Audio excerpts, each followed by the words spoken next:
Hi, this is Greg Kilstrom. Welcome to Season 3 of the Agile World, where we discuss customer and employee experience, organizational and workforce transformation, and how business can adapt and continually improve in an agile age. The Agile World podcast is brought to you by TEKsystems, an industry leader in full-stack technology services, talent services, and real-world application.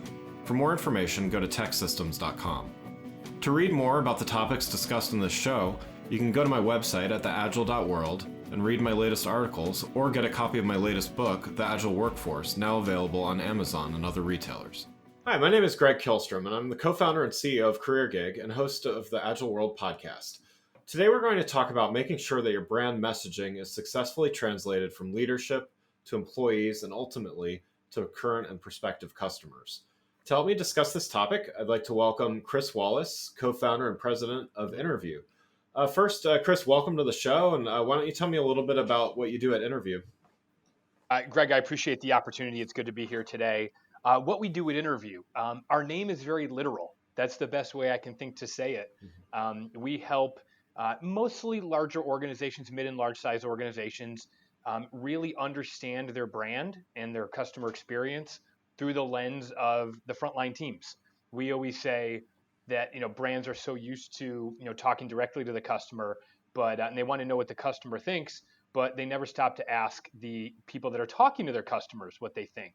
So Innerview very much is designed to help organizations understand their frontline teams better so they can serve the customers better. Great. Well, I'm looking forward to talking with you here. Let's start with this idea of making sure that brand messaging successfully gets downstream from leadership. Can you describe the challenge that you've identified in organizations and that really that Innerview is trying to solve? Yeah, so it's multifaceted, but I'll sum it up very simply by saying most organizations, and I think that through the pandemic period, we've seen such an intense focus on frontline employees, right, and the job that they do. Well, those frontline employees typically are the ones asked to do the most. They're the ones that are paid the least. So when you think about the challenge that they're given every single day, there's so much that is pushed down on them. And push is the right word. There's always new messages, new procedures, new policies, new messages, new stories, new products, new services, all the new initiatives that a company is pushing out. Those people become the tip of the spear, so to speak, to be able to communicate, articulate those things to the customers, and serve the customers in a way that's on brand. That's really hard with the volume of information, the volume of things that they're asked to do. Really making sure that that message is being received the right way and that you understand your audience is so key. But most organizations, just being plain, they typically just push, but don't stop to think about that audience and how to reach them better. Yeah. So when this let's just call it out of lack of alignment, when this happens, how does it feel to the end customers? Because really, at the end of the day, I know that from my work in employee experience and customer experience and everything, obviously you've got to start from the inside. But what at the end of the day, we've got to create customers and value and revenue and all that stuff. So how does that feel to the end customer?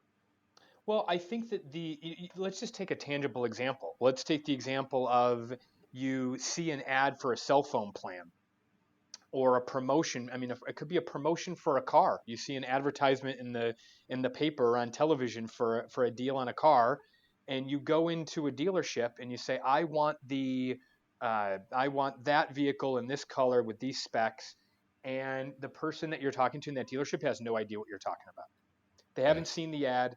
They're not aware of the promotion. They didn't check their email that morning. They didn't know that ad or that promotion was continued for another month, whatever the case may be. So how it feels to that customer is, you talked about customer experience, it's frustration, right? Anytime there's friction, anytime there's the feeling that you told me one thing and then when I showed up, I'm experiencing something different.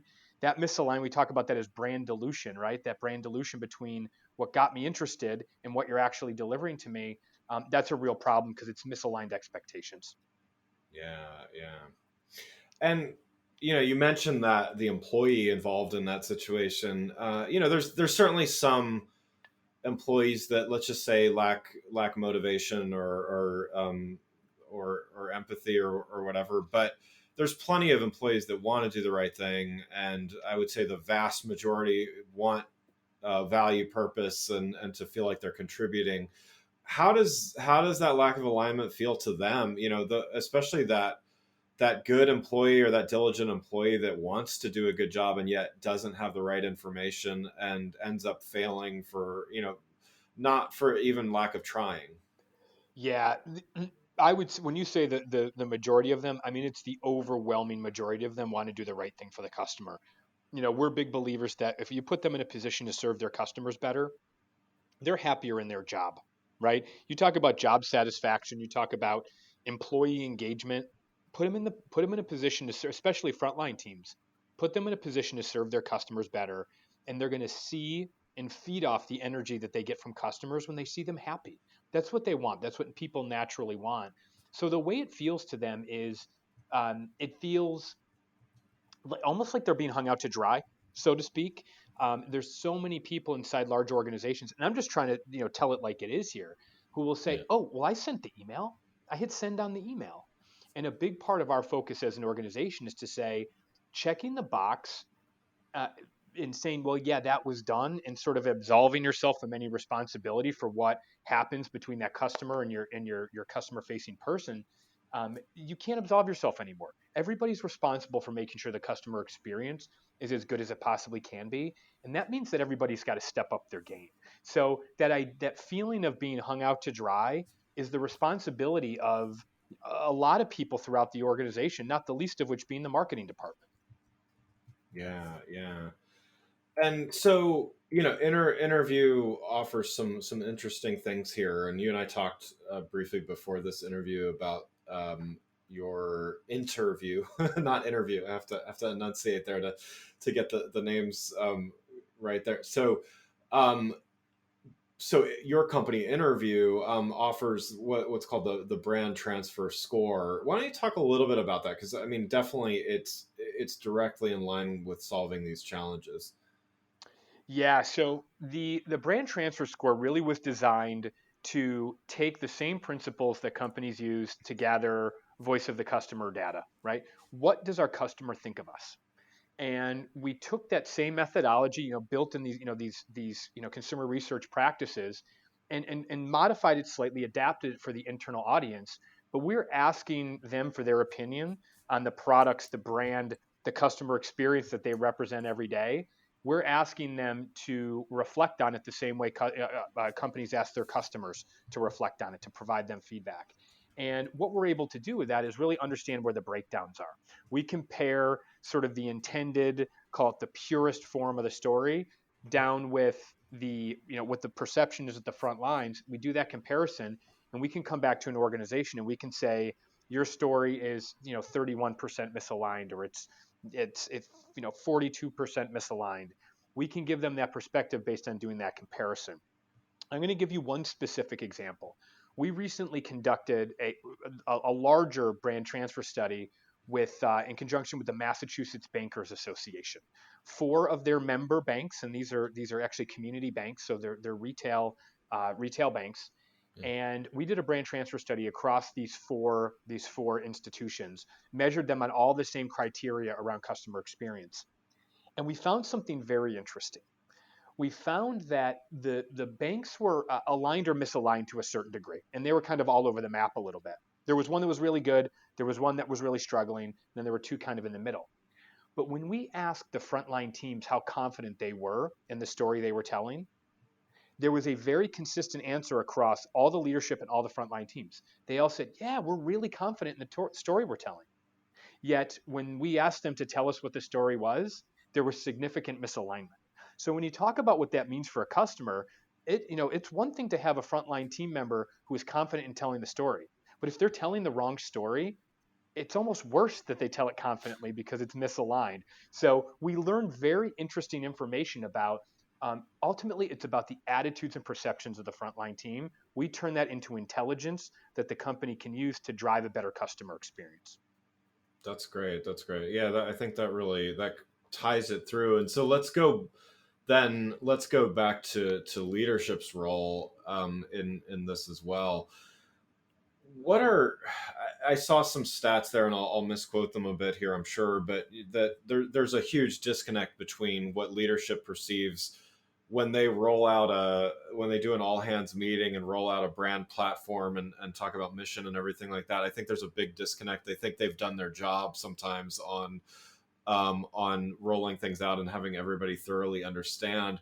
What are some of the common misconceptions you run into that leaders have about brand message and how effective their execution of it is?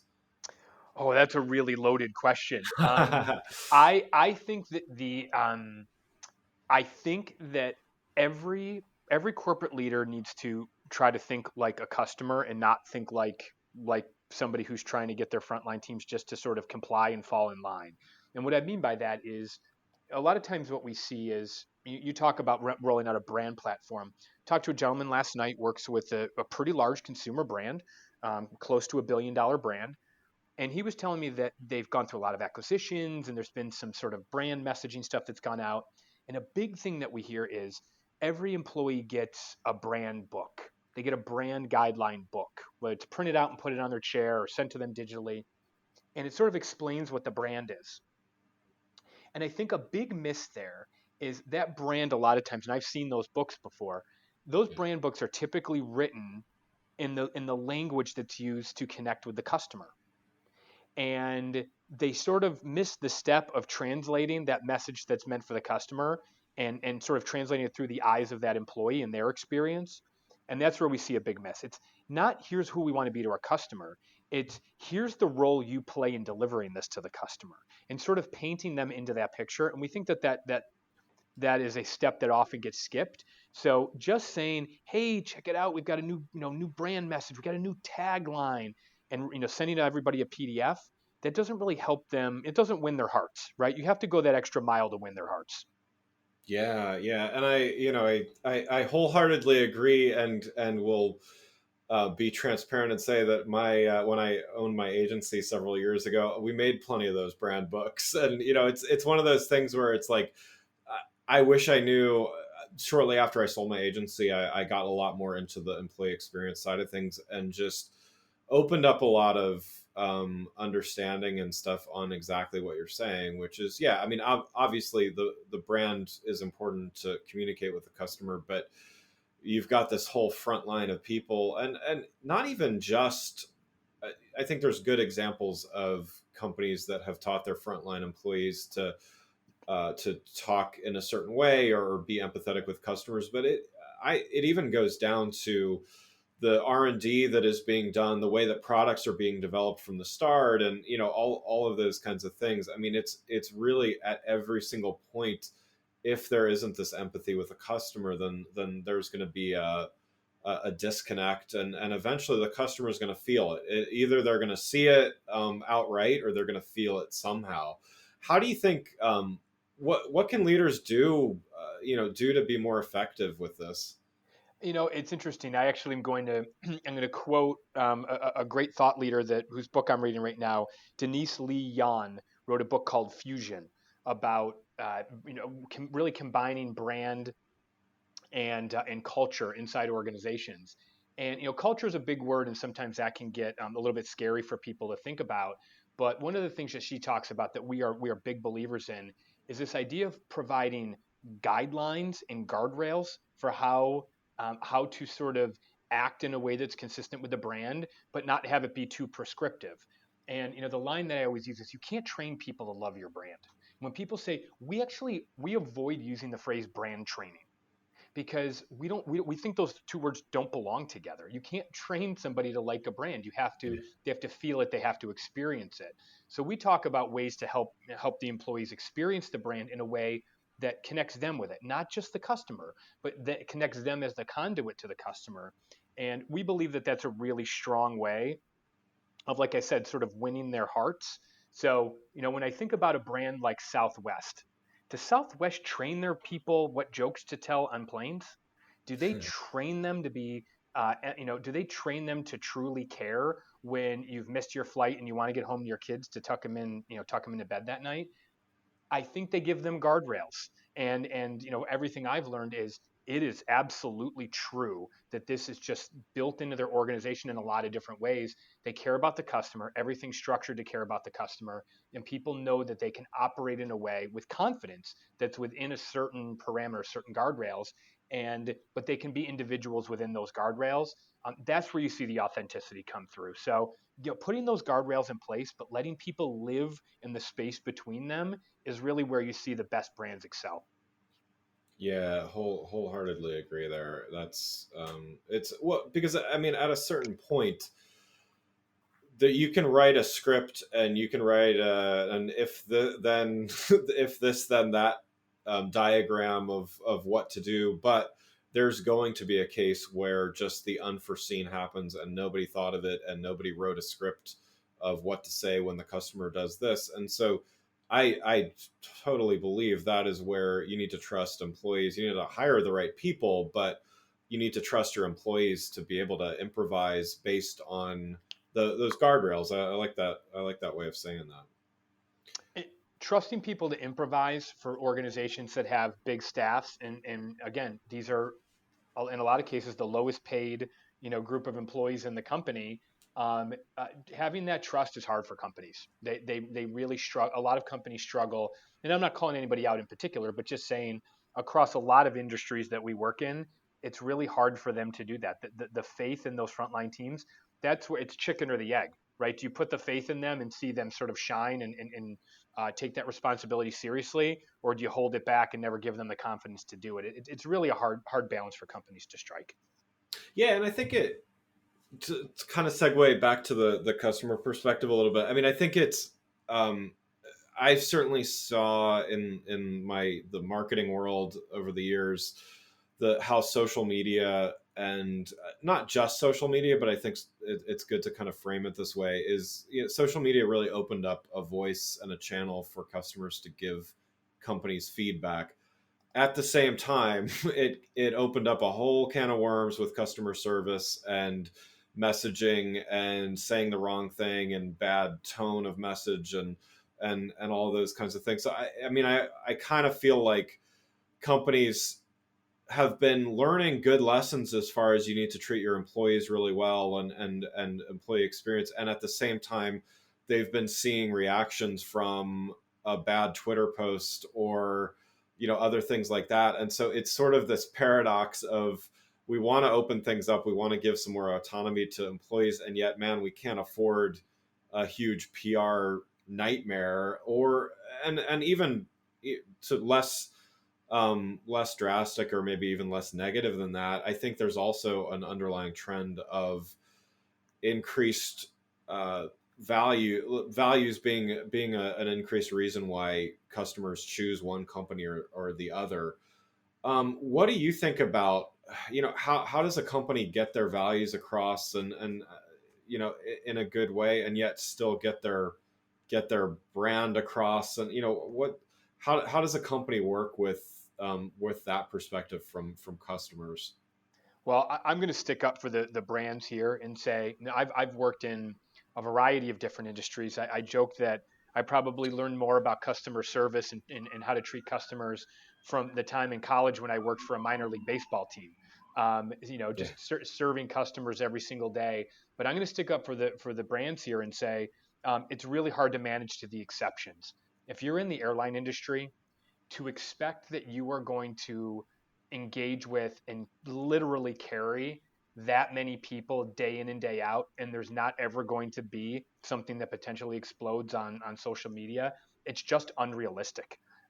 In that instance, they have to use it as a teaching moment. I'm really going to keep my answer that simple and say I don't believe organizations can manage to the exceptions. They have to manage to the day in day out. You're talking about one minute fraction of all the interactions between frontline staff and the customers.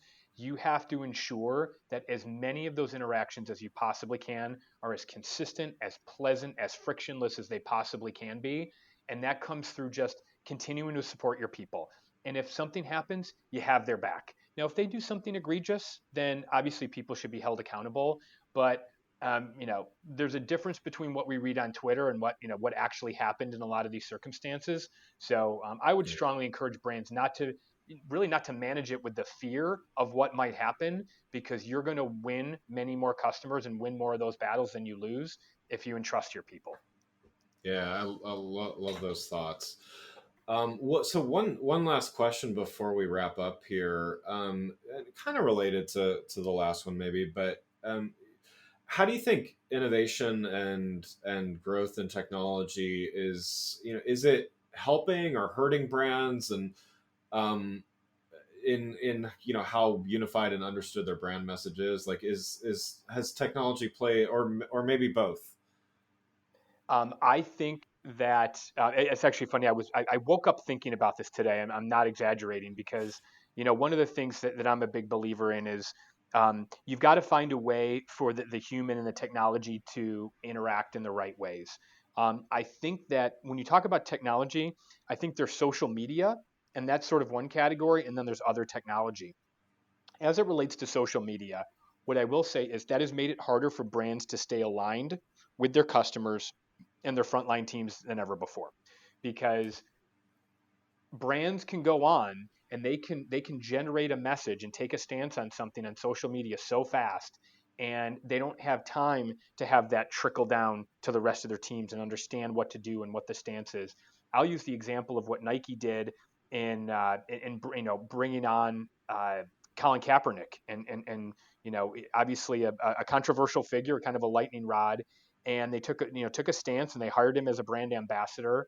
And you think about how that trickled down to the frontline teams. You had people outside of Nike stores burning Nike clothing and shoes in effigy Yeah. as a result of that.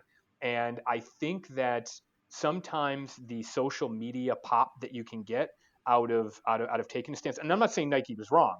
I'm just saying that sometimes the speed of messaging is so fast that it makes alignment hard. But on the flip side of that, you see where technology is making engagements between brands and customers better. I'll use an example of a bank in the Pacific Northwest called Umpqua Bank, UMPQUA, I believe is how it's spelled.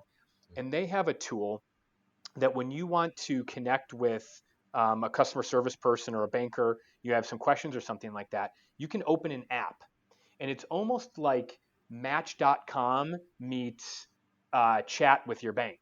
You can flip through and see profiles of all the people that are available to speak to you right then, what their expertise is, how long they've been in banking, what particular fields that they have more knowledge of, and it could be somebody that you feel like culturally is a better match for you, and you can select them, and then you start a conversation with them, and I believe it can go chat to call or chat to video, and they're using technology. There's actually ways that technology can humanize the engagement.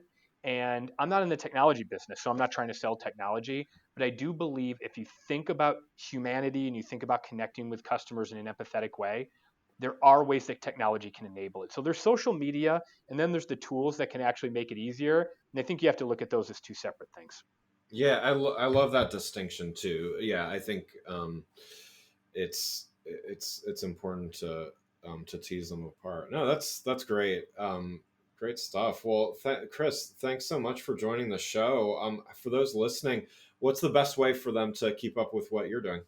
Sure. So a best way really is LinkedIn. Very active on LinkedIn. My team is always posting content, sharing ideas. So best way to find me is Chris Wallace on LinkedIn.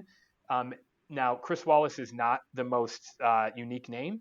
So Chris Wallace in Philadelphia with Innerview, and as Greg said, it's INNER view, not interview like interviewing for a job. So Innerview, Chris Wallace, Philadelphia. Look for me there. And then our website is interviewgroup.com. A lot of the same content goes out through our website. So feel free to engage us there too. Wonderful. Well, again, I'd like to thank Chris Wallace, co-founder and president of Innerview, for joining the show. Thanks for listening to The Agile World with Greg Kihlstrom. See you next week. Thanks again for listening to the Agile World podcast, brought to you by Tech Systems. I'm your host, Greg Kihlstrom. If you enjoyed the show, please take a minute to subscribe on your podcast channel of choice and leave us a rating so that others can find the show more easily. You can learn more and get a copy of my latest book, The Agile Workforce, from my website at theagile.world.